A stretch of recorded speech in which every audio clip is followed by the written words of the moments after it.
All right, 676258917,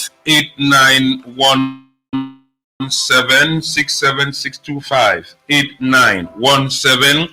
And of course, just make your views. You must have gotten to all the discussions and why not on the program this morning before we get to our topic. Hello, good morning.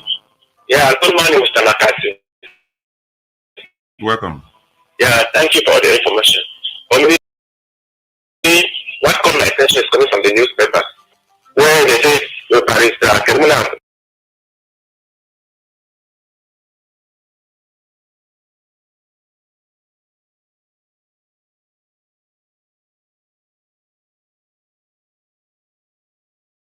has been imposed to become the president, to sit as the president for the opposition party. It's a good thing that all the other political parties will rally behind him, so that if he wins, clearly a strategic movement where they can then share power. For example, like Kabadi can become prime minister, the man of SDF, Senate president, and so on and so forth. It's a good thing that all the other political parties will rally behind like Akenemuna, the traditional government, and it's a good thing. Have a nice day. Thank you so much, Funmi. Okay, all the way from Bafut. Thank you so much. 676258917. 676258917. This is NDEFCAM Radio, and of course, it is P&A Live.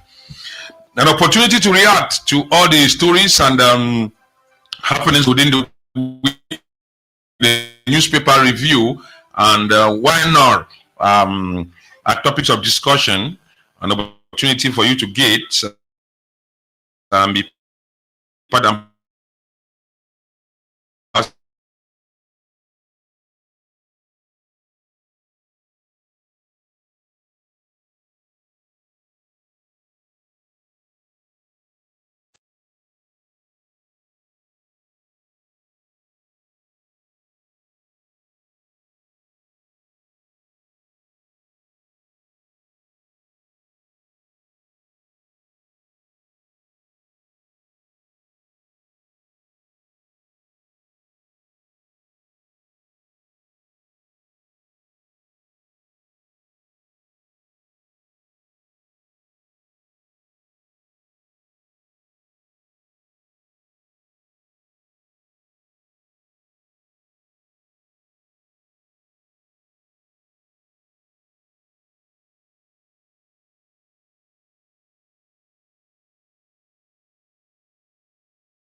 your time, or 6:30 a.m. your time.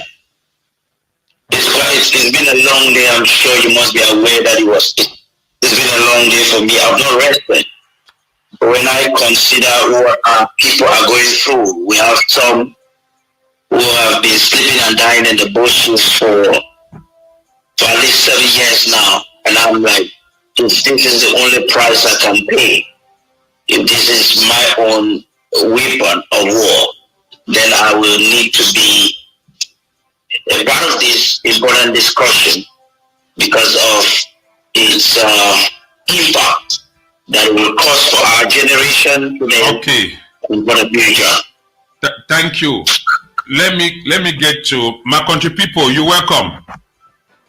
Thank you so much, and good morning, sir. Yeah. How for you today? No, I did fine. I just that small cough I get time. But I'll be ready for we forget this discussion about the history for our people then. 1st of October 1961 to today. Thank you for this opportunity. All right. I'm trying to get. All right. I'm trying to get them. All right. Let me begin from you, my country people. I don't know whether you recognize 1st October as the Independence Day of Southern Cameroonians. Yes, 1st October is the Independence Day of today's Cameroon. Oh my God. Cameroon to be recognized internationally as being a sovereign state from the 1st of October 1961. That is a fact. There's nothing anyone can dispute with. So, okay, so are you saying that it is Independence Day? Hello? Are you saying it's an Independence Day of Southern Cameroon? He's actually saying that the entire Cameroon, I could hear it. He's actually saying that the entire Cameroon is recognized internationally this on the 1st of October as their independence, and that is the gibberish. I don't know where this guy is coming from. Hello, Kings. Hello, Kings. I will propose that you allow my country people maybe go on. Hello, my country people. Yeah, let him go right ahead. You couldn't hear him, so I can get him now. Hello? Okay, let him continue. Hello? Hello? Hello? Hello? Yeah, I think he will come back. All right, Kings. Okay, let me get him. He's online. Let me get to him. Let me get to him back. All right. My country people, you're welcome back. Yes. Hello? Yeah, you're welcome back. Hello? Yeah, you're welcome. Yes, thank you so much. You were muted. You muted me for a minute. Okay, sorry. It's okay. So I was asking that you recognize 1st October, right? I do recognize 1st October. It is not just the independence of the former British Southern Cameroons, but the 1st October 1961 is the day that the current Republic of Cameroon got its sovereignty. The full sovereignty that we enjoy today is from the 1st of October 1961. So it is not just about former British Southern Cameroon, but the whole of the Republic of Cameroon. The sovereignty we enjoy today, we got that sovereignty on the 1st of October 1961. That is a fact. It's a historical fact, and there are documents to prove it. There's nothing anyone disputes. No one is arguing about it. No one disputes it. So I don't even know why we are discussing it, because that is just a fact. Yeah, but it's a fact. But then, being a fact, people believe that the separatists, or those who want to secessionists, you call it that way, or those who are Southern Cameroonians, they claim that it is their day. It is not a national day for Cameroon in particular. Whether they like it or not, it is a fact that on the 1st of October 1961, the former British Southern Cameroons united with the sovereign nation of the Republic of Cameroon to form one country, and that one country has existed since then till today. These are not something we are arguing, debating about, quarreling about. No, these are just historical facts. Okay. So okay, maybe let's get from, we talk. All right, let's get from other planets. With me is Dark Kings. Let Dark Kings respond to that. Okay, I'm Dark Kings, and I'm very, very delighted to be on this platform with Onatakus. You know, there's something I want to say. I can't take any call now. I'm sorry for that interruption.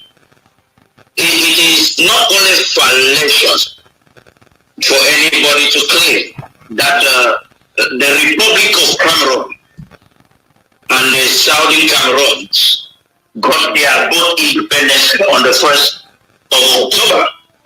I guess Cameroon is trying to push that narrative or rhetoric because they want to superimpose and their own independent state, or they want to dilute the legal argument or the fraudulent places that Cameroon took by bypassing protocols and processes that were provided to them and that they disregarded.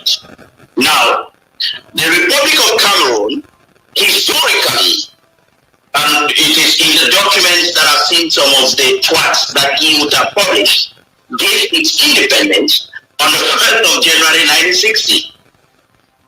Now, by April 21st, 1961, during the UN vote, where the Republic of Cameroon participated, they participated as an independent nation. And they voted against the independence of the Southern Cameroons. They voted against UN Resolution 1608 in the United Nations General Assembly. They were a member state. Now, for someone to suggest by any means that these two countries got their independence on October 1st, you are saying that these partition category B territories were given a mandate by the same colonial master, but that was not it. French Cameroon was under the custody of France, and the Saudi Cameroon was under the custody of the British. There are documents to prove it. Whatever interpretation this guy is getting is really crazy. In fact, they keep changing their narratives very constantly. I want to tell you something before we move forward.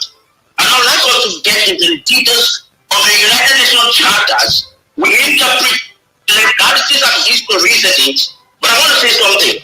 When the devil came to Jesus, he came with scriptures, and that's what tonight is doing. I've been following him for some time. He does that foolishness. He takes the truth and misinterprets it to sway the public very negatively. I'll conclude on this to make you so that you can coordinate your program. I want to say that Condact is not a competent individual to question the historicity and the legality. But he's giving facts. He's giving facts. The only reason I'm involved with this discussion is because I know the objective why he's doing this. He is a Republic of Cameroon proxy and agent. The objective of what he's doing has no bearing in international law. By the time I interpret it, you understand. But what he's doing is with the objective to manipulate the masses that have not been taught their history. Yes, let's give him time now to respond. If Cameroon had the time, why did Cameroon not teach us in school? I don't know if he passed GCE in the high school. Kings. Let's give my country people time to react. He has his online. So, let me react to that. Hello? Hello? Yes, can I respond? You are right there. Yes, okay. Thank you so much. So, Dark King has said a lot of things. He mentioned Resolution 1608. I doubt if he has actually read Resolution 1608. He mentioned that Cameroon, or the Republic of Cameroon, La République du Cameroon, gained independence on the 1st of October, 1st of January 1960. That is a fact. And he mentioned another thing which about, say, Cameroon, a no be vote for Southern Cameroon's independence. Make I explain something for una, make una understand, and not the kind intricate details in this way, where people they don't be so misled and misinformed and lied to for such a long time. Yes, La République du Cameroon began independence from French colonial rule on the 1st of January 1960. That is a fact. No one can dispute that. But they get the sovereignty. They get the sovereignty of the territory where it became known as the Cameroons under French administration. Now, the Cameroons under French administration became an independent republic, and then it go on for gaining sovereignty, and then it go on for acquire a seat at the United Nations. And why that way Tapadi King the talk say, when it become time for 1961 April for vote about the future of the British or the Cameroons under British administration, yes, Cameroon did not already been a member of the United Nations, and Cameroon it be vote for that resolution 1608. Now, yes, now true say Cameroon it be vote against resolution 1608, but make I explain the reason for that. The territory where Britain it be controlling, it be known as the Cameroons under British administration. It no be Southern Cameroons. Southern Cameroons was a creation of the British, not the United Nations. So there be the vote 1608 to be about the Cameroons under UK administration, where it include the former British Northern Cameroons. So for that plebiscite of 11 February 1961, the former British Northern Cameroons it be vote for join Nigeria. So what way Cameroon be want? Now say me they tally the result of both Northern and Southern Cameroons together for decide the future of that territory. And if they put the plebiscite results for 11 February 1961 for Northern Cameroons together with the result for Southern Cameroons, you see I say there, so both of those territories then they be vote for joint Cameroon, because the Southern Cameroons be overwhelmingly going Cameroon. Now, what that way La République du Cameroon they want? That is why they voted against the resolution 1608, because now that resolution it condemned the Northern Cameroons to Nigeria. That's why. So they always come. They no one tell you the truth about the history. And after the place, in 1961, the Republic of Cameroon it be sued the United Kingdom for court, because of that Northern Cameroons will join Nigeria. How you go vote for certify resolution 1608? Why will you get case for court against the British for that same case of Northern Cameroons joining Nigeria? Now the reason that now let I just briefly for a few seconds before Tapadi King come back in. When he talk about say I talk about say the sovereignty where we get them today, where we enjoy them for the Republic of Cameroon, it be created now on the 1st of October 1961. And read resolution 1608, it talk on today. The former British Southern Cameroons will gain independence, and the partnership agreement will be terminated on the 1st of October 1961 upon the Southern Cameroons joining the Republic of Cameroon. So on that day, the 1st of October 1961, the former La République du Cameroon ceased to exist. Again, a new sovereignty on that 1st of October, and like that new sovereignty where we don't enjoy until today. If you don't believe me, you don't need to believe me. Look at the case of Bakassi Peninsula, when President Paul Biya can go for the International Court of Justice for United Nations, and Cameroon win. Bakassi then a frontier for British Southern Cameroons. We win on sovereignty and territorial integrity. We Cameroon, President Paul Biya win. Obasanjo sign up. President Paul Biya sign up. Kofi Annan, United Nations General Secretary, is sign up. Say that territory belong to one and indivisible Cameroon. No, I'm here to talk, now the United Nations talk. Thank you. All right, Kings, have you gotten my country people? Okay, like I said, he's talking a lot of gibberish. I think I'm going to answer the question from bottom top, if you would permit me. There are two things he's mixing up right there. say that a sovereign territory is gaining or authenticating their sovereignty by another country joining them. I thought that we were going to have time to process this supposed joining if it was actually a joining or if it was actually a fraud. The fact about it is, it can be argued when we will examine the processes that no joining took place.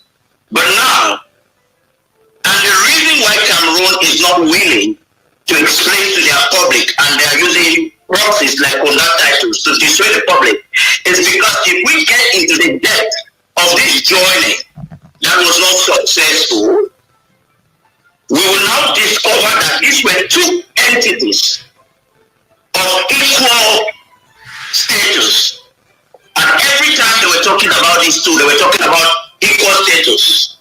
Now the case that the Republic of Cameroon fight against the northern Nigeria really doesn't have any bearing in international law, because international law specified that Cameroon had their sovereignty and their border way before Britain was supposedly to terminate the trusteeship. We need to get this very straight. Now, immediately after the publication, that is, the publication of the plebiscite, that you have a lot of people have a lot of contention. You have so many people protested against that. Now, the people of the trusteeship territory of Southern Cameroon, which they are now calling the Southwest and the Northwest regions of Cameroon, were of the opinion that the Trusteeship Council and the United Nations failed in their duties in leading them to self-government or independence as ordained in Article 6, I think it's Article 76B of the United Nations Charter. You have to understand that everything that was taking place during the decolonization process was based on the United Nations Charters. And these are credible instruments of international law. So by international law, the interpretation and representation of what conduct titles is saying there is a fallacy. And that's the discussion that can take place only within the media in the Cameroons. If Cameroon is very confident in this discussion, then they will not be afraid to meet with the people of the Southern Cameroons. But in any credible platform Kings for a confident discussion in this regard. Now let me conclude on this aspect and give you an opportunity. Now in the window of the open petitions, you have those who protested against the plebiscite suggestion in 1961. A number of Southern Cameroonians appeared before the full committee of the UN. That was between March 7 and April 21, 1961, and several points were raised against the result and the propriety of the plebiscite. Now the committee heard from eminent personalities, for instance, Reverend Ndolo, M.N. Bile, and many others. You have even the Bakwere Mulongo chief, Martin. Specifically, these were some of the things he said, and I want to point them out. I hope I'll be able to quote them exactly. He said, when he raised the following concept before the committee, he said the Republic of Cameroon had failed to make known the conditions under which the Southern Cameroon will join. Get note. Now, the second thing he said his constitution was not a federal one. Now the third thing he said no arrangement has been made for the protection of the fundamental rights and interests of the people of the Southern Cameroons. Now when this was made known, Aisho rushed and cornered his brothers with the influence of France, and they modified their constitution. It was the constitution I heard conductor was talking the other day, that it was a constitution that led us. I want them to know that the constitution that was done by Yaoundé is not binding according to international law on the people of the Southern Cameroons. That's why we are saying today that the processes that were betrayed by the parties involved can only be defined as a recolonization of the people of the Southern Cameroons. There was no effective joining of these two sovereign states. I want Congress to tell me the legal instruments that were employed to make sure that two sovereign states came together. And what is that document that establishes their joining? I don't know whether tappings. Peter, he said, but when the people said the Republic was already a sovereign state, independent state. So you cannot talk equality between two sovereign people when one has not been sovereign. Okay. Now, can I tell you something? Yeah. The people of the southern Cameroons, you have to understand that there were two separate states. After Britain and Germany, or Britain and France shared the German protectorate, by international law, the southern Cameroons, or what you want to call the Cameroons, including the North Cameroons and the southern Cameroons of today, and the French Cameroons, these were states recognized by international law with separate boundaries. Whether one got their independence before the other does not forfeit the right as recognized by international law of the other. Cameroon did not have any legal mandate over the southern Cameroons. And this is where you find some historians like Go, like even Muna, would want to deceive the people of the Cameroons to state that it was a reunification. There was no reunification. Because by international law, these were two separate states prior to decolonization. All right, maybe I know from my country people what is a mandatory territory. What they say you are on a mandate to you, a mandate. What does that mean? I think we were not under a mandate of French Cameroon. You were under the mandatory. We were under the UK. Now, and we were a trusteeship territory. Okay, meaning that what? The UK. What is the meaning? What is the meaning? Listen now, you're asking a question and I want to give you an answer. Yes. We were not under the mandate of Cameroon. Get that very clear. So Cameroon had no right to litigate our future. Many other countries, including Cameroon, voted. April 16. Many other countries, including Cameroon, voted. So if Cameroon voted negative, the other countries did not come to invade our national territory. You must understand that it was not only Cameroon that voted. And the South and that vote. Yeah, you come in. You have your time. I want you to get something clear. There is no record that states that French Cameroon had a mandate over the Southern Cameroon. Let's get that very straight. Okay, let's establish that. No record. Let's go over to my country people. Over to you. Yeah. Thank you so much. Thank you. I've listened keenly to what Tapadi King has said. A lot of what he said are conjectures, opinions, and feelings. And that is the problem with Anglophone Cameroonians. All they have are feelings. They don't have the historical documents and the facts to back what they are saying. Now, Tapadi King said that he said that Cameroon has no mandate. Sorry, I'm getting some feedback over here. Can you turn down whatever device someone is talking? I'm getting feedback. No, go on. There's no problem around here. Okay. So, Tapadi King was saying something about that Cameroon had no mandate over the former British Southern Cameroon. Hang on a minute. He forget 11th of February 1961 when the people of the former British Southern Cameroon overwhelmingly voted to join the Republic of Cameroon. They gave the mandate to Cameroon to be the sovereign power over them. Our people voted in the plebiscite to join Cameroon. That is a fact. Another thing that Tapadi King is misconstruing is the word sovereignty. I think Tapadi King should use his mobile phone and Android device or Google or any search engine to search the word sovereignty and find out what the definition of sovereignty is. He doesn't know what sovereignty means. Sovereignty means the supreme power that a people have to govern themselves. The supreme, which means there is no other power above that. So, the former British Southern Cameroons was part of the Cameroons under British administration. They were trust territories. They were not countries. They were not states. They were trust territories. What is the meaning of trust territory under the United Nations? So what's the meaning? Thank you. A trust territory was territories that were given a trusteeship agreement for one of the administering authorities to administer that territory.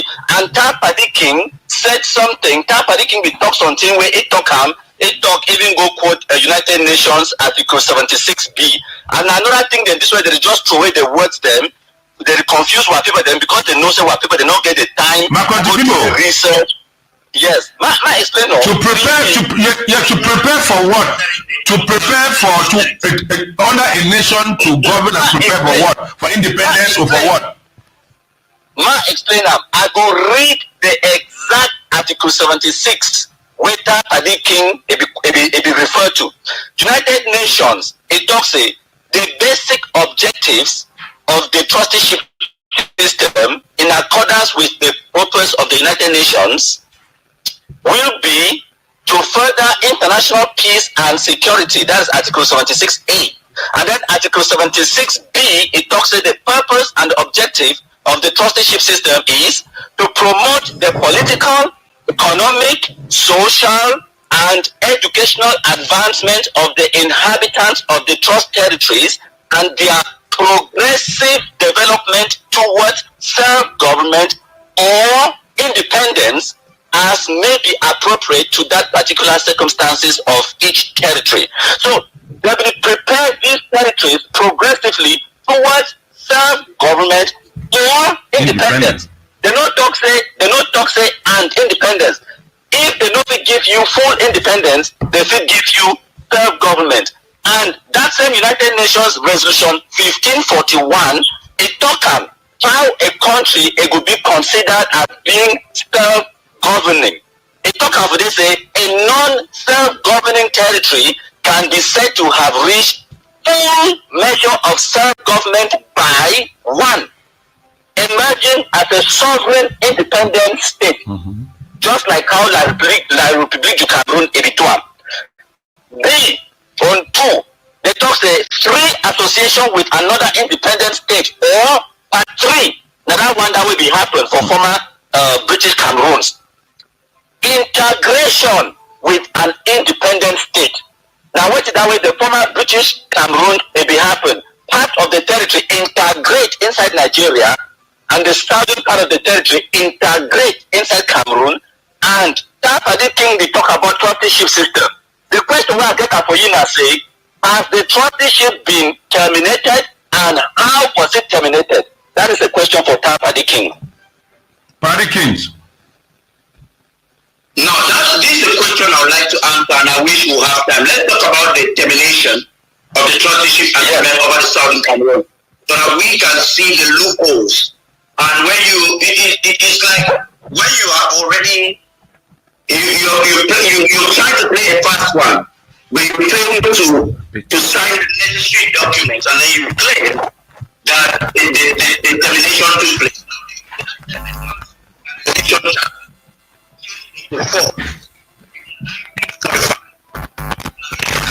Focus, which included the Trusteeship Council. Now, the Trusteeship Council comes up under an international trusteeship system regulated in Article 75 of the Charter, which provides that, and I will explain number one, the United Nations shall establish under its authority an international trusteeship system for the administration and supervision of such trustee territories as may be pleased thereunto by subsequent individual agreements.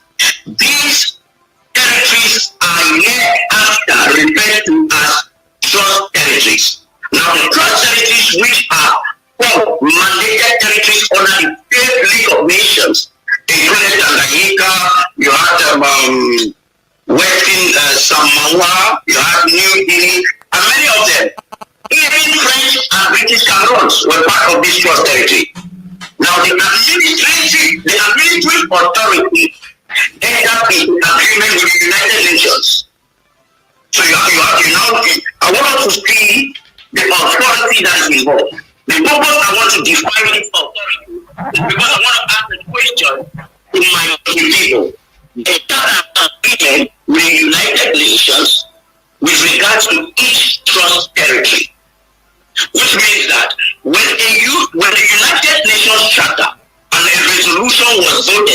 for a decolonization process to be effectuated, the agreement should be returned to the United Nations. So to simplify and to cut it short, I want to ask on that title, is there any agreement, union agreement, between the Southern Cameroons and French Cameroon that is registered in the United Nations? Yes. If that document is provided to us, is there any?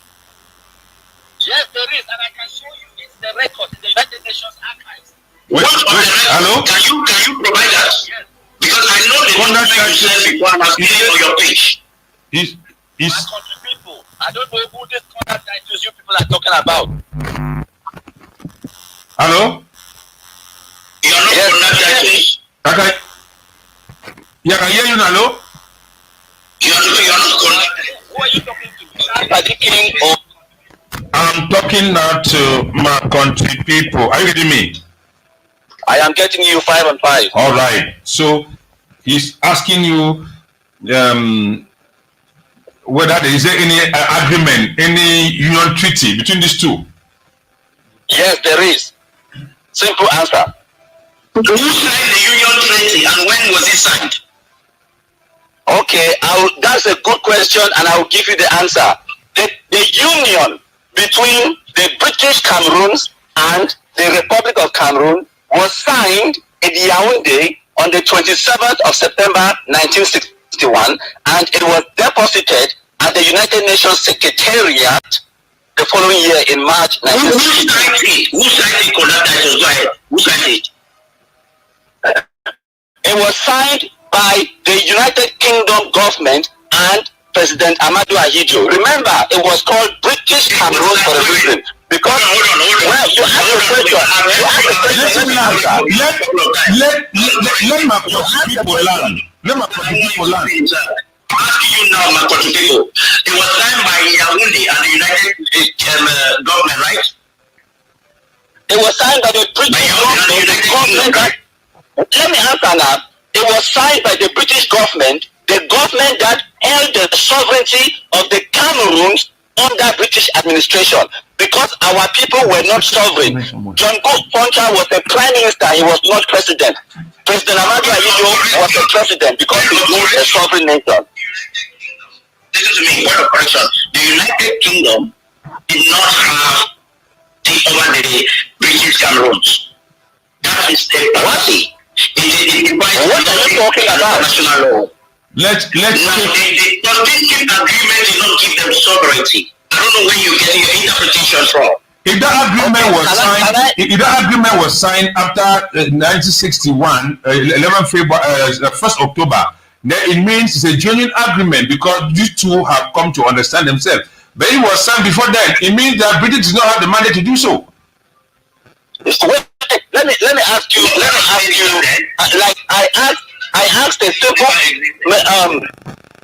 Okay, that Paddy King, and listen. I asked a simple question earlier, which Paddy King did not answer. I asked him, is the British Cameroon, the former Southern Cameroon, is this still a trust territory today? Or was the trusteeship agreement terminated? It's a simple question. Was the trusteeship agreement terminated? And how was it terminated? Paddy, answer him. Paddy, answer the question. How was it terminated and when was it terminated? Listen, when I started my discussion, the problem we are facing today, which we call the fundamental problem of the decolonization, you have lots of people have written that it was a botched decolonization process. Britain was to supervise a protest and it did not supervise it to the end because they started a process and it was not completed. Now that's why a lot of people are insinuating that there was a fraudulent activity because even when they proposed the plebiscite was debated by a lot of others. Even a diplomat protested against that plebiscite, but he was not listening. Now let's talk about it. The plebiscite took place. It was a yes and a we vote.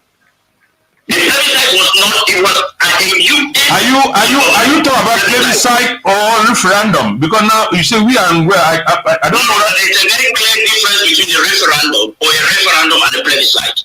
And Cameroon So where is we? people in that confusion. Where's we? Cameroon wants to put you both that confusion because they know the legal implication of a plebiscite as one of the referendum. King, so where is we and yes coming in the plebiscite? When was a pure Anglo-Saxon issue? The we and the yes came in a plebiscite, not a referendum. Plebiscite when was a pure Anglophone issue? But then they are not even joined the Republic to Cameroon. It was supposed to be a pure Southern Cameroon's issue. I don't call it Anglophone because the people of Southern Cameroons are not just Anglophones. But that was not what happened. And that's the question you find the people of the Southern Cameroons are asking today. Let us get to the root cause of the problem. Now let me explain something to you to just narrow down the confusion that is trying to bring in this conversation. If there was a legal agreement between the Saudi Cameroons and the French Cameroon, there will be a text that will guide the way the both of them will be together. Now I just read to you questions that were asked. They were asked and they were never answered. And he just said in the United Nations in 1961 that his country will respect the institutions. He said so. And the way the Southern Cameroon works, and the question we're asking today, was that being respected or is that being respected? Now, Konata just last week, or the other day I was here, also spoke about how they changed the constitution. What were the processes that led even to the supposed coming together? I'm telling you again, I'm starting to conclude, that the coming together was fraudulent because as mandated, it was not respected. So the document Konata is claiming that Cameroon has, if Cameroon had that document, Cameroon would have unveiled that document today to debunk the argument of the people Southern Cameroons. But they wouldn't do that because as intellectuals that they may be, they would rather use people like Konata to manipulate the masses. And a lie that doesn't exist. If Cameroon is sure that they have a document that legalizes or that gives them authority over the Southern Cameroons, let them bring forth that document on an international platform and let's have a conversation. My country people, I know you like somebody who has a bank of documents and evidence and usually put it on. You have a document with you? Yes, and I forwarded them to you earlier. I forwarded them to you yesterday. I mean that the agreement between Southern Britain and the Republic regarding the sovereignty or the union of Southern Cameroons. Listen, let me explain to you how sovereignty and international systems work. A people who are not sovereign cannot engage in international relations. Okay. The British Cameroon could not sign on an international document. They could not. That is why, like I keep telling you, Tapadi King is fooling you people by saying that there were state or there was sovereignty. Our people, the Cameroons under British administration have never exercised their sovereignty. Sovereignty is the supreme authority that people have to govern themselves. We have never had that supreme authority where we could have international relations, we could have embassies around the world, have our own passports, international travel documents, okay, enter into international agreements. We have never had that. The British held the sovereignty over that territory. So when the British were leaving, they transferred that sovereignty to President Amadou Ahidjo. That is why the former British. Listen. What are you laughing at? This is saying we put the British in. The British themselves cannot audaciously talk like that. Yeah, let my country people land. Let my control land. Yeah, go ahead. Okay. Now, if you look at the resolution 1608, that the 1st of October is mentioned. That's why we are talking today. The resolution talks in paragraph 5. It says it there clearly. Let me read it word for word. It says, the United Nations General Assembly invites the administering authority, the government of Southern Cameroons, and the Republic of Cameroon to initiate urgent discussions with a view to finalizing before the 1st of October 1961, the arrangements by which the agreed and declared policies of the parties concerned will be implemented. Why were they inviting the administrative authority?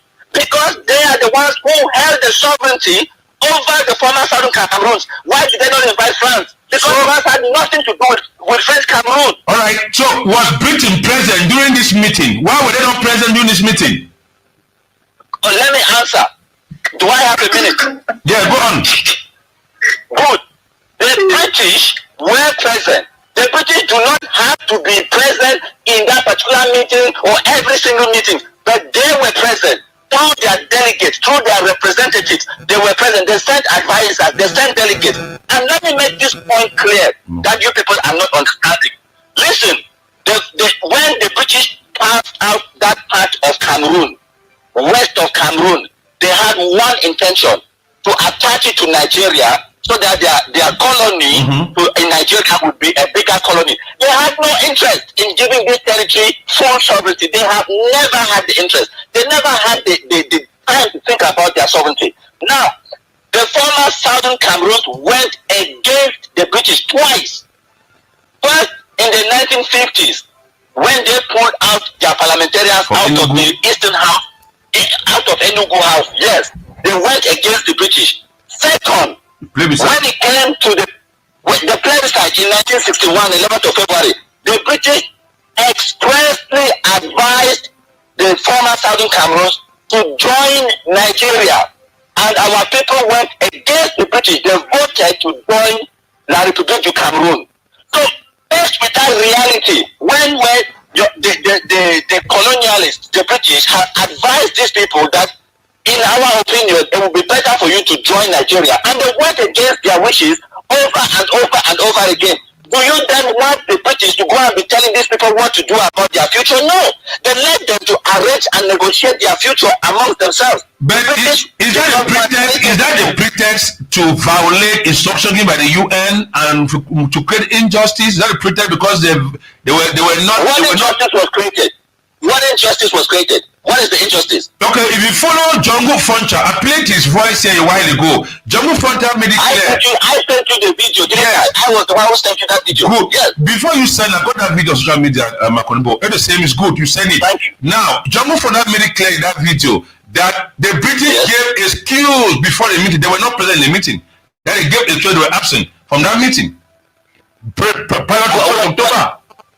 Okay, good. But then again, did they mandate the British to be there? No. It was an invitation. If you invite someone to a party, do they have to come?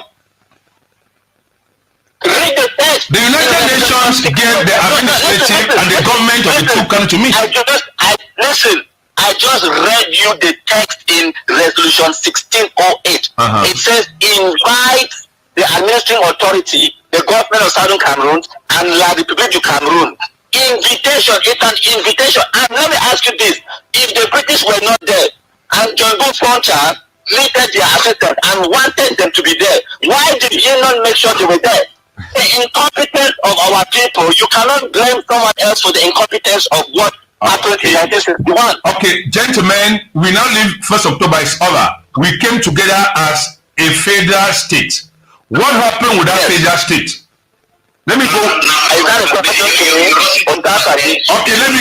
me start. Anyhow, Badi, it's okay. Don't rush over and respond to my question before we come back to this. Yeah, there's a lot of disinformation and manipulation in the speech of my country people, and I understand why.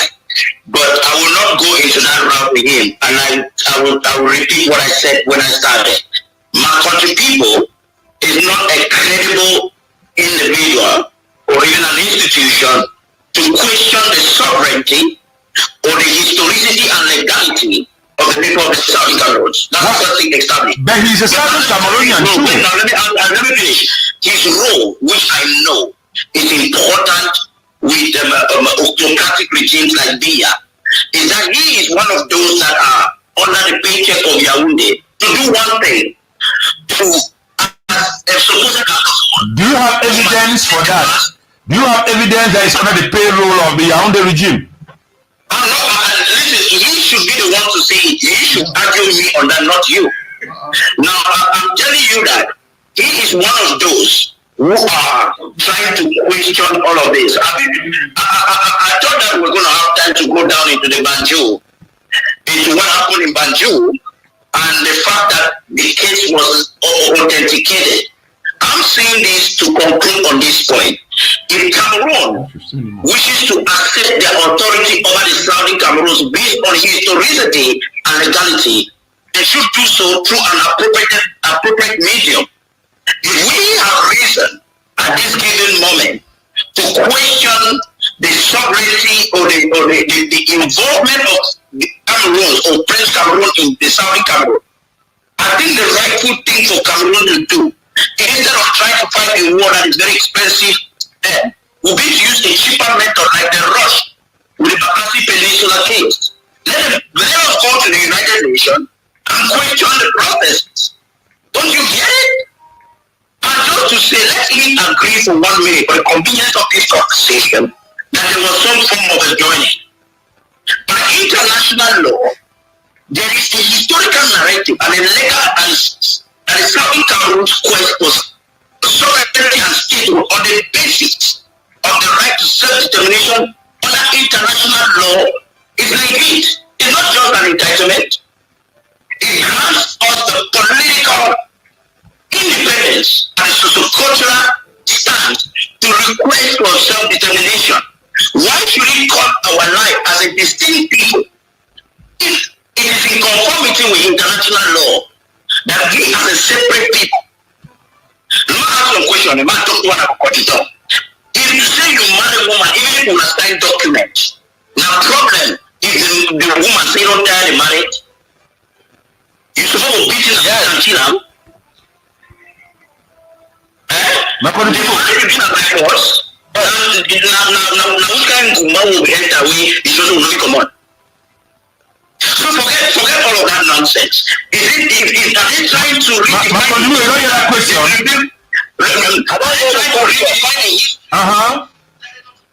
Now, so the problem, if you marry a person, you want to come out, you need to give me a come out. Yes, well, because marrying an agreement between two people now, and only two people feel separate, and not one. You when you decide to never come out, now you need my authorization for come out for the marriage 100%. So come out the marriage when I pay my dowry on top of your head, you decide say you want more to marry. Okay, come out the marriage. No, but when you want divorce marriage, you go court. So why not allow this case go to court? But we don't already take and go court. We don't already win. Which court you want? Which of the court did you win? Well, okay, my answer. You don't ask question. Beautiful question. My answer. Which court? Which case? The Bakassi Peninsula case. Cameroon take Nigeria go for court. It be adjudicated, and the whole world, the United Nations, it declares sovereignty. It declares land.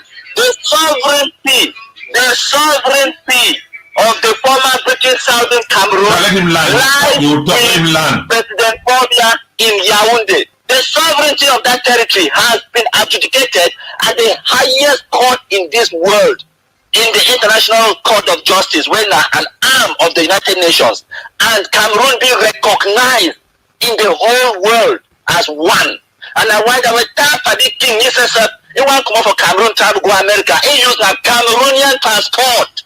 Me, I use Cameroon passport. All we from the former British Southern Cameroon, we use a Cameroonian passport. The former British Southern Cameroon never ever get embassy or diplomatic relations with any country in the world. The former British Southern Cameroon never ever enter African Union, never ever get a seat at the United Nations, never ever. So what are you talking about? Let's come in. Yes, we're talking about the legality and the historicity of the Southern Cameroons.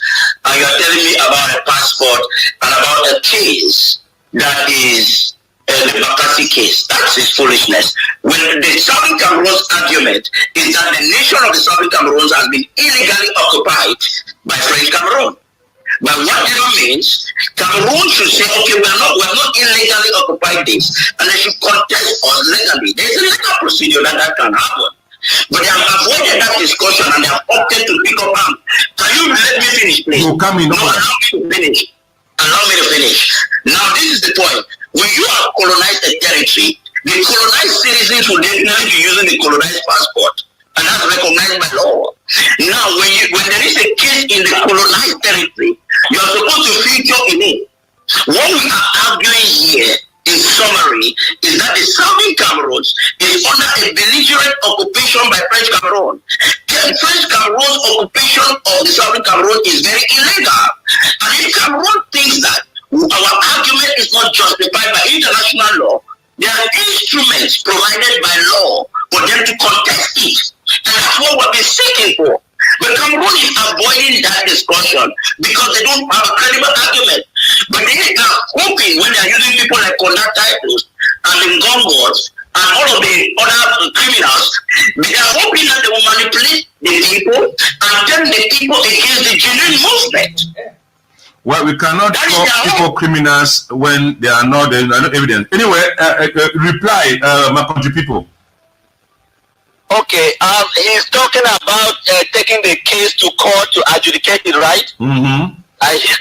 Okay, good. So the belligerents, the people who say they have a case to put, or they want. No, you, for example, if you say that someone has done something wrong to you, it's incumbent upon you to go and sue that person in the court, right? Mm-hmm. So let the people who say that there is injustice, whatever, let them take Cameroon to court now, or they want the Cameroon to take themselves to court. Take them to court. But here's the problem. You who? You as who? You own no sovereignty. You are not recognized by anyone on the international scene. You are going to talk to who? At the African Union as who? Are you a member? No. You want to talk to the United Nations? Wait, let me finish. Let me finish now. Respect me the way I respect you. Okay? Now, you want to go and talk at the United Nations as who? Who gave you a seat at the United Nations? You want to go and talk to the EU as who?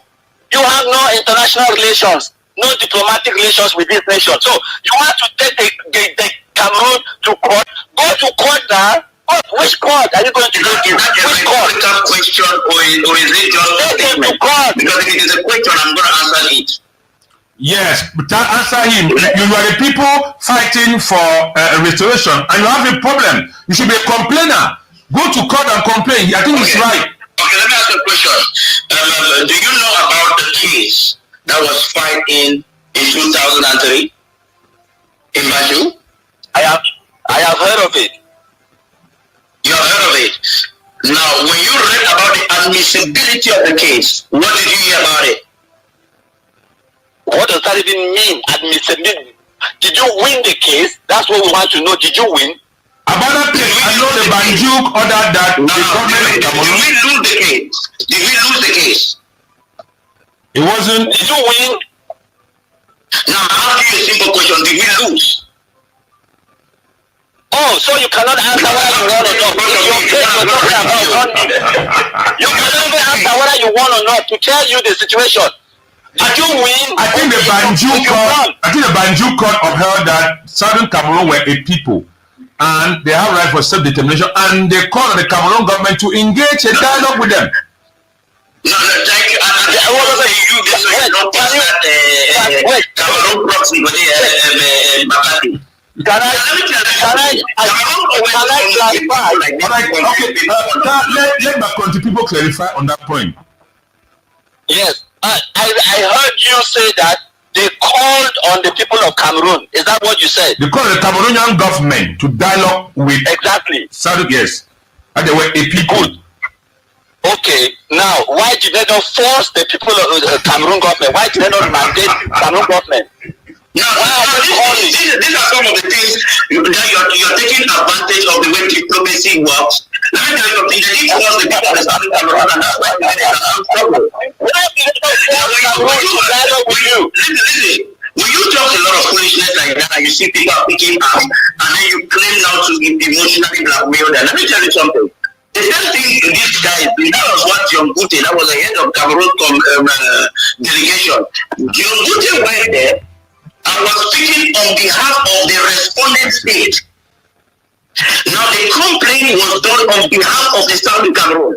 If the Southern Cameroon was recognized as a legal entity, the case would have been dismissed. You have to understand. If by international law, the Saudi Cameroon was not recognized as a legal entity, the case would have been dismissed. But that was a human right. I think that was a human right court in Banjul. Yeah, I think you were not a sovereignty. Based on international law. Thank you. Thank you for clarifying that. If the international law does not recognize the law of the Saudi Cameroon as a legal entity, they would have dismissed the case. But they didn't. What does that mean? My dear people, my listeners, people that when they listen.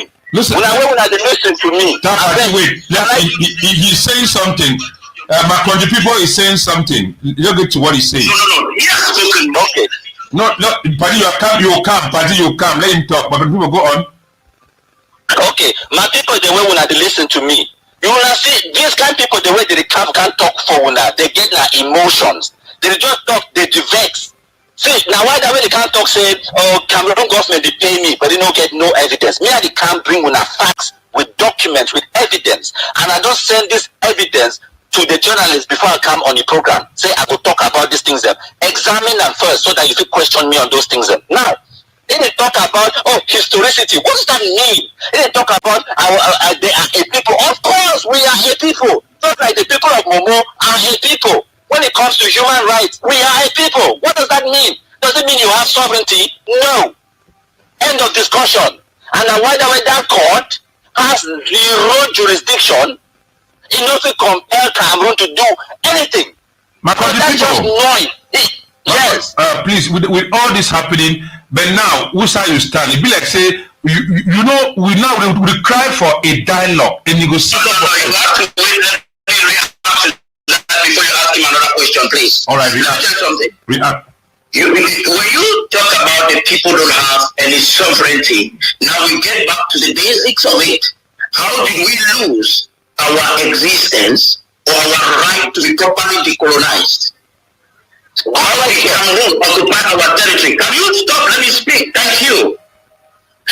How did Cameroon take, or French Cameroon take over the Saudi Cameroon? These are questions that Cameroon, even when they say to respond, they choose not to answer accurately. We are saying that if 60 years later, there is a conflict that is losing thousands of lives of people, is it so difficult for the parties involved to sit back on the table and review whatever was done? If Cameroon feels that he wants to shut down the mouth of the people of the Southern Cameroons via illegal means, can they bring their authority over the Southern Cameroon? A document and let's have it. If Cameroon had authority over the Southern Cameroon, they would not use paper because they knew they couldn't fight Nigeria. And that was why they rushed to bring in international instruments and so that they could be a negotiation settlement. And that's why we, the people of Southern Cameroon, were saying that we need to engage on a negotiation settlement. Since Cameroon is questioning our authority over our own land, then let's do a negotiation settlement. And the hostility of Cameroon is what is leading to a war today. So when you claim authority over something, you should be bold enough not to use media to talk about it. Cameroon can also choose to invoke the issue using international instruments, not wait for us to do it. If Haiti was free to talk on it, why are they reluctant to re-invoke the conversation today? All right. Why are they struggling to have the grand national dialogue instead of a negotiated settlement? All right. I think you've responded to my country people, and I was about asking my country people what is the way forward. Do you allow people keep dying the way they are dying, my country people? Don't you see that it is high time? They 5 years after the major national dialogue, it shows that the dialogue they have failed. It has not worked. Can't you see that you need another way forward, my country people? Yes, I accept and I agree with you. Because the people, the way that they died, now might be for them. I accept with you, say we need to do something for save people their lives. But then what we first of all understand before we even talk about that, when we understand the truth and the reality on the ground, say the majority of people, the way they be killed in Anglophone zone, Anglophones, they kill Anglophones. Can you agree to that? You are right.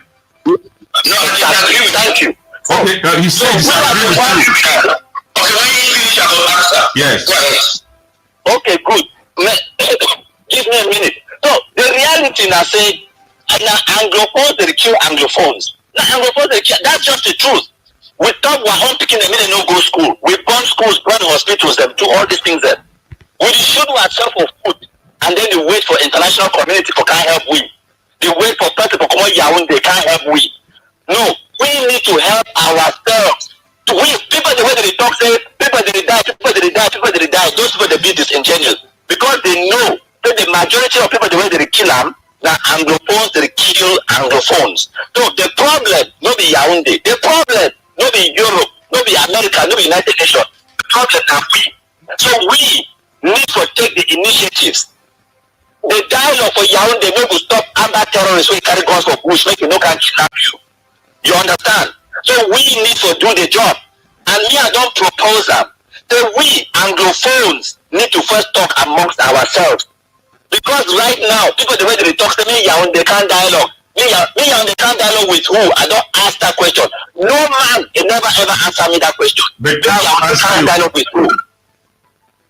I don't talk. If they come today with the delegation of 5 people, then it means your whole 5 people the way they could dialogue on behalf of all Anglophones then, and they go at least all Anglophones then. Tell me. First of all, it's a very foolish thing when you find my country people who should only call the people of Southern Cameroon insistently on the phone. It's either he has opted not to listen to what Cameroon is saying. Hello? Sorry. So my country people they talk say we not get people for dialogue with, but the people that pick up arms, no be Anglophone now, it's the movement them. Maybe. No, hold on now. Let me talk now. You asked the question. Can I finish? No, you were offline, that's why I was going back to it, but you are back. Okay. So my country people is saying a lot of things that are inaccurate, and that's Cameroon's rhetoric. Anglophones killing Anglophone. I'm going to give you details. When you have a person like my country people that is being furnished with guns, is being furnished with money to go out there and counter the genuine Amazonian fighters. And by so doing, he intimidates and manipulates civilians and kills some. Is that Anglophone killing Anglophones? When you have province, Moja, where they go around, they recruit boys, intimidating civilian population, to reveal for them where the genuine Amazonian fighters that they reside. By so doing, they kill some. Is that Anglophone killing Anglophones? When you see the other day, Cameroon military went into Tunja, picked up civilians in their numbers, brutalizing and intimidating them because they want them to reveal the hideouts of the genuine Amazonian fighters. Is that Anglophone killing Anglophones? Please, we understand autocrats, tyrants, dictators function. It happened in South Africa. The British recruited black South Africans to kill South Africans, to sabotage the apartheid movement. Buthelezi was also a South African. And in no movement in the world do you expect 100% unity before there is a negotiation. So that argument that Cameroon is playing all the time, using companies like John Bote, like Conductors, a waste of time.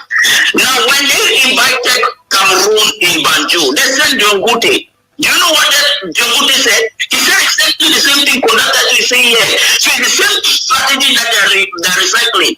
John Bote said, we don't know which of the leaders to talk to. What a nonsense.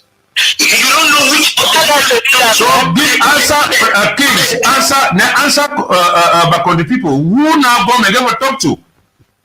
Now, the government should not even ask that silly question. By the time they're ready to come to the table, they'll know who to talk to. When they were in the negotiation,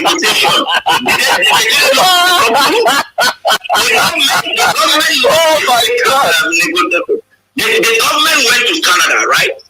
that they wanted to talk with certain Anglophone leaders, those they call Anglophone. Why did they pull out?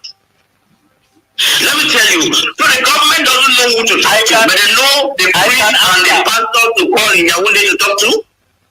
They don't know who to talk to, but they have a Grand National Dialogue to talk to. Please, who are you manipulating? Listen, the government of Ghana knows who to talk to. And the day they will be ready, they will talk to those they know that they are supposed to talk to. Wait until when they are unable to pay their workers. Now they are facing serious economic crisis. You know, you're looking only at our people dying. In fact, I'm not trying to be insensitive here. But listen, I feel our people. I was born and raised in Bamenda. The emotion that I'm connected with Bamenda, Kuna title is not. So it is impossible for you to suggest that we do not feel the pain of our people. And to prove to you that the Jimmy fighters are not the ones killing our people, why don't they kill the Tontu, the Burmese, the Francophones living in Southern Cameroon? It is Cameroon killing our people and purporting as though we are the ones because their intention is to change the people, to kill the movement. If we wanted to kill civilians, we will kill Francophones. We will not kill the movement. I can answer to that. Yeah, we don't have more time again, but go on. We'll see what to do. We need to pursue the program.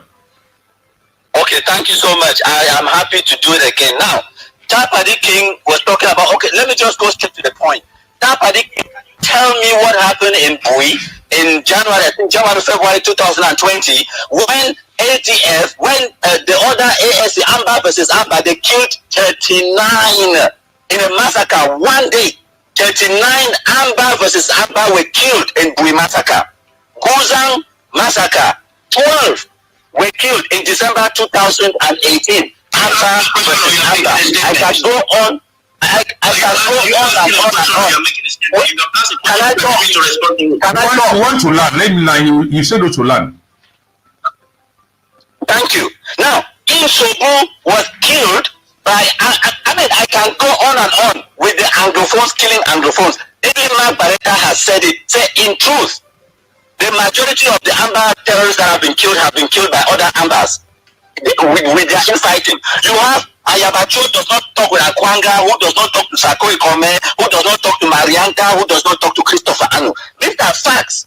I am not making this up. I can tell you, I can quote the dates, the times, the names of those who were killed, the infighting, and all of these things. I have asked a simple question.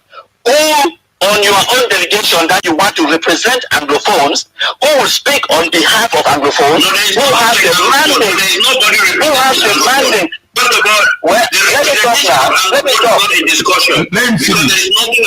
Let him finish. You have a time to run up. About to finish. Let him finish. But the people, he has said that those Anglophone, those militia fighting is caused by you and the government. That's what he has said. You fuel them to fight and cause division. Let me put it this way. Because we have well, if you're going to let me talk, if you're going to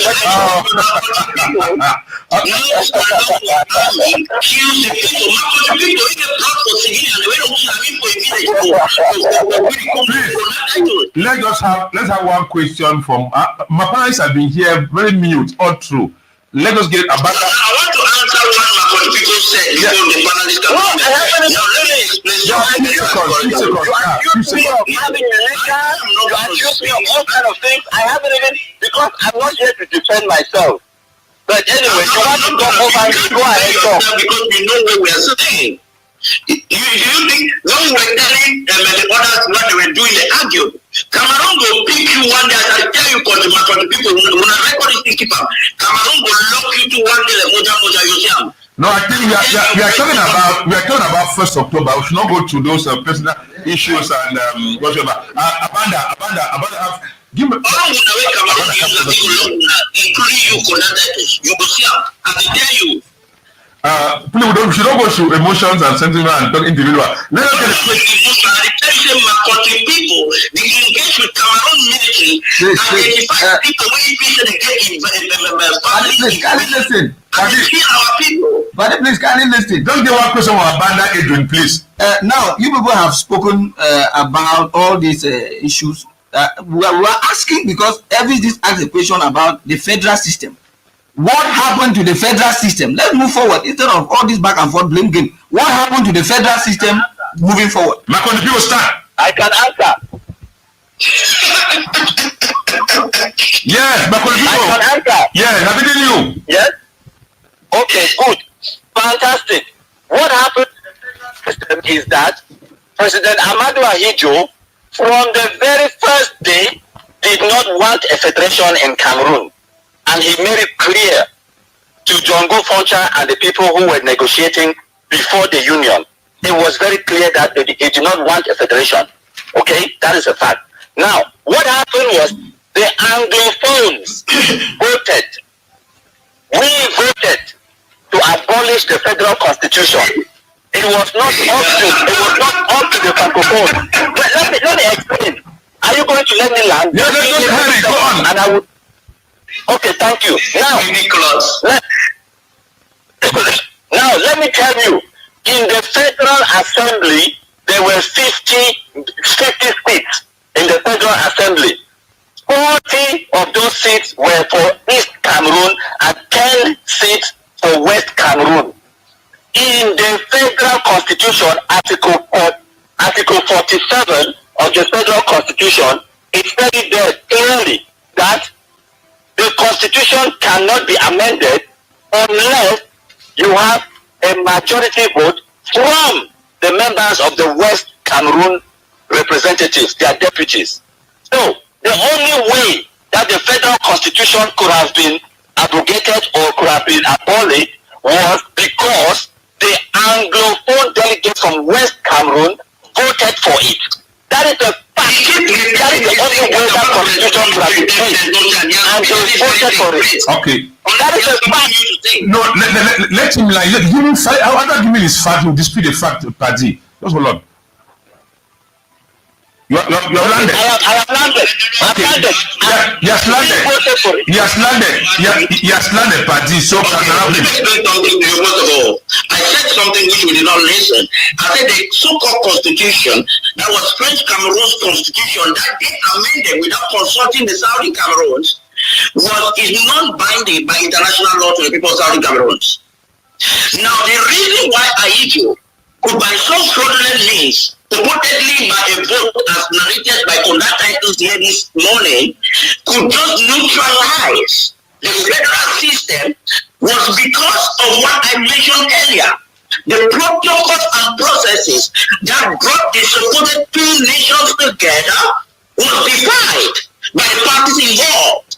And that's why we're accusing Britain, and we are thinking that Cameroon encroached our territory and definitely use the military offense to overtake our land. Okay. So when you're telling me about the constitution, that's all bullshit. Have you guys ever had an election in that country? Tell me, Cameroon has a bad record when it comes to the ballot box.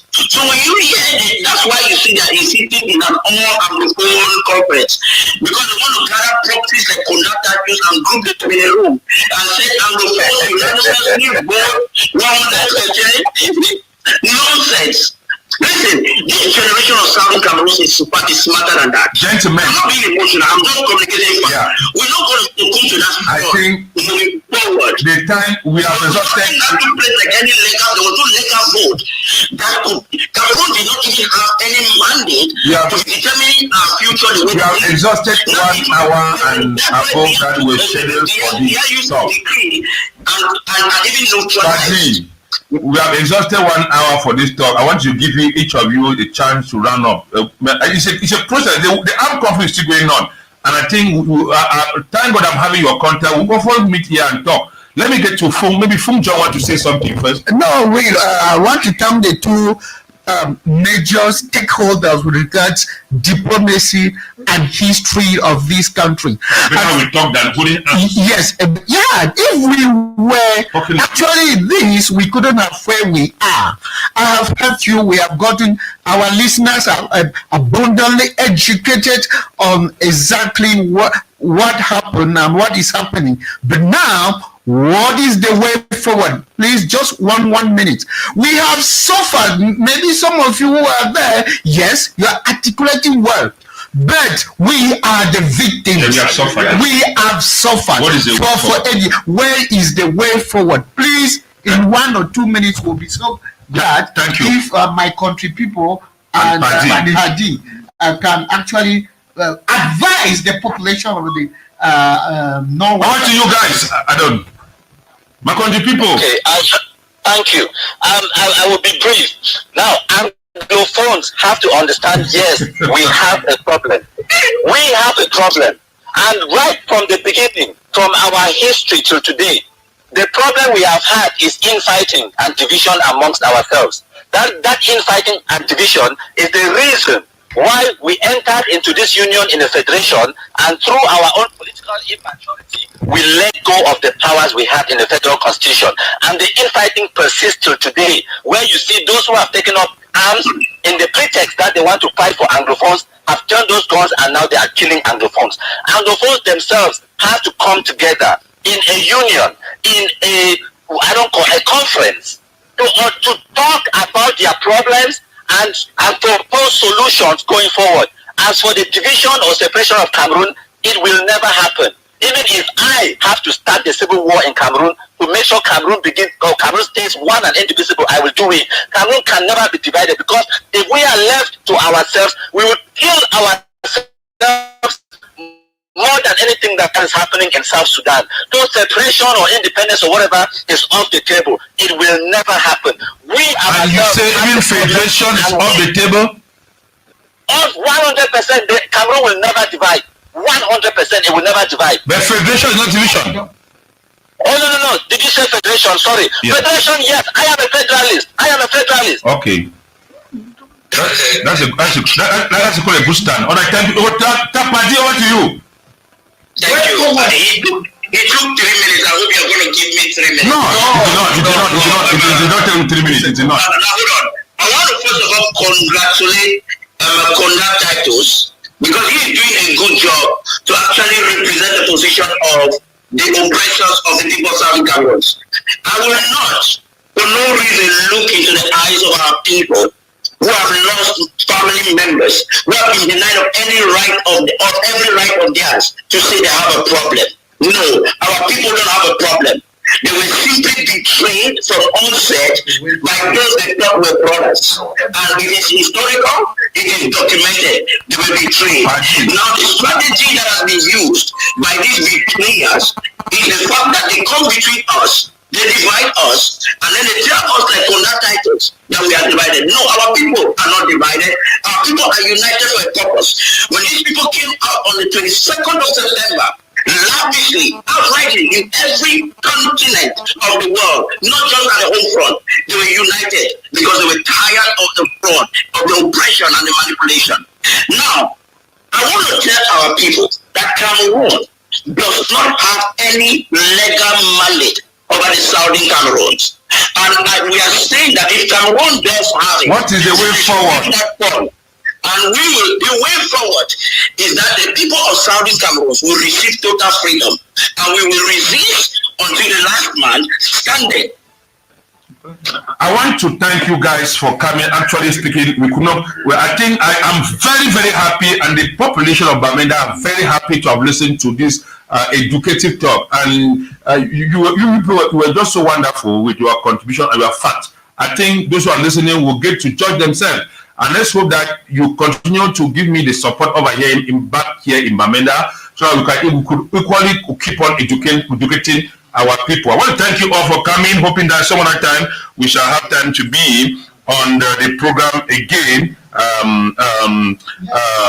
on Press and Association on NDEFCAM Radio. We got my country people who has been a propagandist for one Cameroon, of course, and Tapadi, who of course is an Ambazonian sympathizer and fighter. Of course, to himself, he sees that the country needs to go into two. Yeah, but then back on the people has been that for one Cameroon. I think they have brought on a lot. I thank them so much for being there on the program this morning. That is just to remind you that Mawe Nancy, Ma, the Edmond, Abanda, Adrian, Fung, John, the rest. Remember, I am Akumbom, Elvis, McCarthy at the microphone this morning to take a break, and we come back and continue with the program. Just take a break.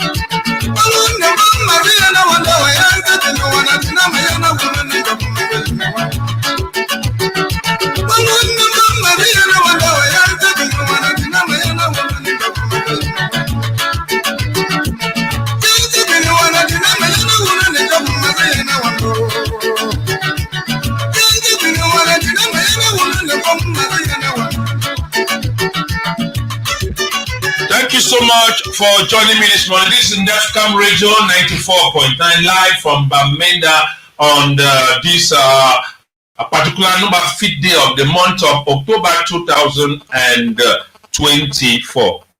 Fung John, good morning. Yeah, it's a pleasure. I mean, we were actually taken away by this heated, highly didactic. So, thank my plenty my contribution to all my with the work. But not answer this question.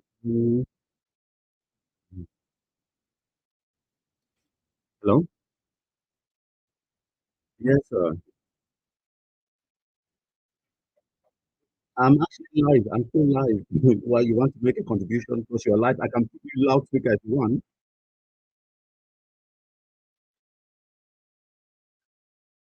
Well, I finished with the program, but I'm live on the Facebook page now.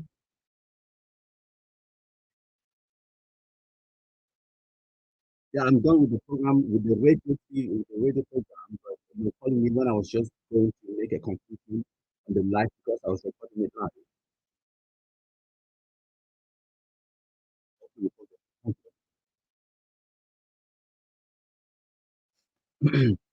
Okay, so my concern, when I don't hear it, we talk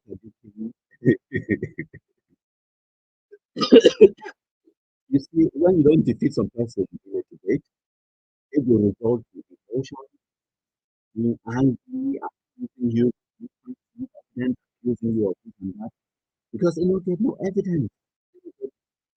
Anything, all we get is emotion, and the problem is we from the beginning. In the 1950s, 60s, our problem don't always been emotion. We lack the intellect. We lack the unity for build a nation. So we resort to calling people names. We resort to just being angry, shouting. You ask question, one simple question. Are we still on that trust territory or trusteeship agreement, or was the trusteeship agreement terminated? The king could not answer that simple question because you know the instrument by which the trusteeship agreement was terminated was the exit note that was signed in Yaoundé on the 27th of 1961. It was deposited at the Declaration of Victoria. The document prepared to prove it. So the trusteeship system ended. The trusteeship council doesn't even hold meetings anymore, doesn't function. All trust territories are attained full independence or integrated with other nations as was envisaged in the United Nations Constitution or Article 76 A and B. So, which way these people talk, which way they get out and just emotions, get no facts to what they say. They just get emotions when you want to start the challenge and you start with evidence. They start to get angry, emotional, point fingers at you, accuse you, and of course, the very first thing where they talk nationality, you be like a big proxy. Now the first thing that so I think of you today, now Anglophones to the two Anglophones, then it turn to begin talk today, so oh now people get the people them or now moja. Instead even to point. Because if it claims a near the kill Anglophones and American Anglophone, maybe the claims the moja the kill Anglophones and if you not Anglophone, so if you go to the first thing Anglophones killing Anglophones, this is making a point for me. So you see, we don't see people then with legitimate, genuine debate in arguments, and they always debate. It goes on to start for you many people that try to distort the conversation and take you in down a rabbit hole and start talking about nonsense, start talking about something where AML, let me talk on something. Okay, they even be talking. So what does that mean? But when it came to time to vote for resolution, they like say you contest the presidential election. Part of the President Henry, President Barack Obama, they did contest the presidential election with his nominee, and then President Obama win. And then now you will come 60 years later, the country say, but did normally be talk saying Obama no get birth certificate. So what? It was agitated back then, and when it came to the vote, the population vote, and they don't care about the so-called birth certificate. They voted for President Obama. That's so you will come now 60 years later, one can talk about what the ENLN Bele talk for 1950 something. So what? That was his opinion. Because when it comes to the rest of the United States, they listen to his argument, they listen to John Gofon, they listen to Madu Ahidjo own, and they voted for the resolution 1608.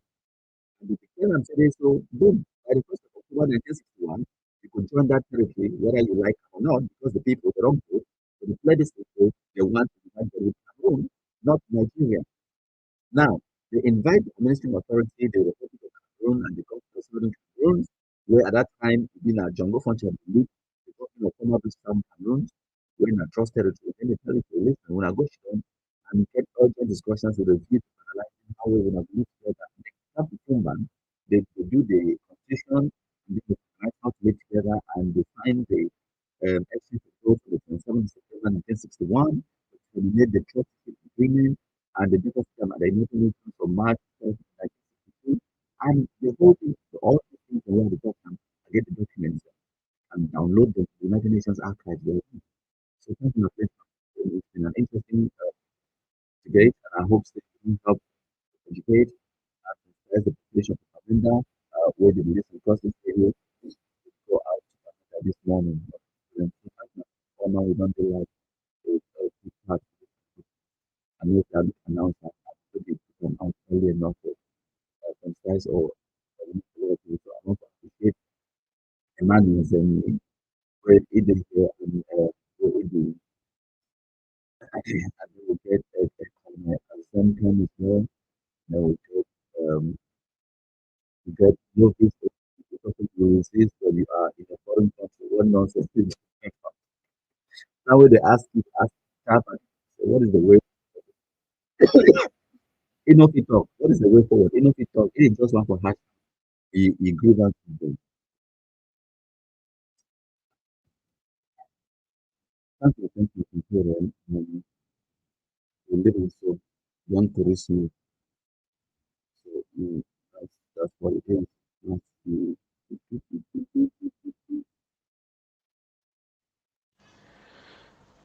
Hail, hail, hail the Kumkumasa. We the Cameroonians, we pledge our loyalty. Kumkumasa, Kumkumasa, you shall free our country from terror. And your blessing shall be like the stars above. The Most High God shall be your guide.